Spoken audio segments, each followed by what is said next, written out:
The Tale of Peter Rabbit.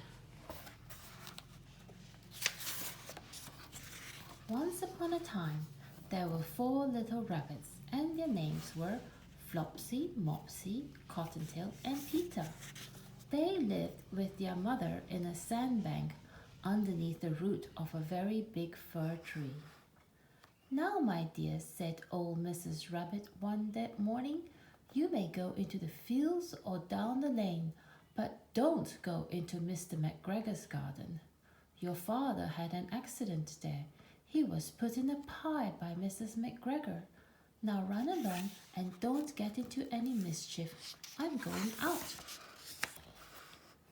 Then old Mrs. Rabbit took a basket and her umbrella and went through the wood to the baker's. She bought a loaf of brown bread and 5 currant buns. Flopsy, Mopsy, and Cottontail, who were good little bunnies, went down the lane to gather blackberries. But Peter, who was very naughty, ran straight away to Mr. McGregor's garden and squeezed under the gate. First, he ate some lettuce and some French beans, and then he ate some radishes, and then, feeling rather sick, he went to look for some parsley. He does look quite sick there. But round the end of a cucumber frame, whom should he meet but Mr. McGregor?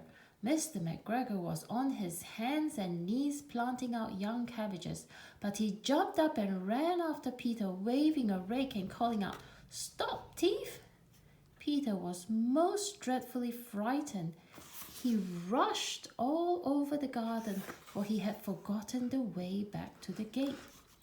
He lost one of his shoes among the cabbages and the other shoe among the potatoes. After losing them, he ran on 4 legs and went faster, so that I think he might have got away altogether if he had not, unfortunately, run into a gooseberry net and got caught by the large buttons on his jacket. It was a blue jacket with brass buttons, quite new. Peter gave himself up for lost and shed big tears, but his sobs were overheard by some friendly sparrows, who flew to him in great excitement and implored him to exert himself. Mr. McGregor came up with a sieve, which he intended to pop upon the top of Peter. But Peter wriggled out just in time, leaving his jacket behind him, and rushed into the tool shed and jumped into a can. It would have been a beautiful thing to hide in if it had not had so much water in it. Oh dear. Mr. McGregor was quite sure that Peter was somewhere in the tool shed, perhaps hidden underneath a flower pot. He began to turn them over carefully, looking under each. Presently, Peter sneezed, "Kerchoo!" just like I did. Mr. McGregor was after him in no time and tried to put his foot upon Peter, who jumped out of a window, upsetting 3 plants. The window was too small for Mr. McGregor, and he was tired of running after Peter. He went back to his work. Peter sat down to rest. He was out of breath and trembling with fright, and he had not the least idea which way to go. Also, he was very damp from sitting in that can. After a time, he began to wander about, going lippity-lippity, not very fast, and looking all around. He found a door in a wall, but it was locked, and there was no room for a fat little rabbit to squeeze underneath. And old Mouse was running in and out over the stone doorstep, carrying peas and beans to her family in the wood. Peter asked her the way to the gate, but she had such a large pea in her mouth that she could not answer. She only shook her head at him, and Peter began to cry. Then he tried to find his way straight across the garden, but he became more and more puzzled. Presently he came to a pond where Mr. McGregor filled his water cans. A white cat was staring at some goldfish.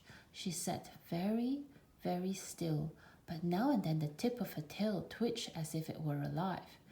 Peter thought it best to go away without speaking to her. He had heard about cats from his cousin little Benjamin Bunny. He went back towards the tool shed, but suddenly, quite close to him, he heard the noise of a hoe. Scritch, scratch, scratch, scritch. Peter scuttered underneath the bushes, but presently, as nothing happened, he came out, climbed upon a wheelbarrow, and peeped over.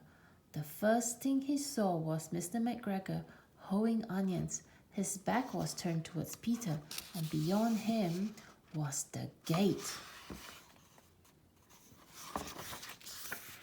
Peter got down very quietly off the wheelbarrow and started running as fast as he could go along a straight walk behind some blackcurrant bushes.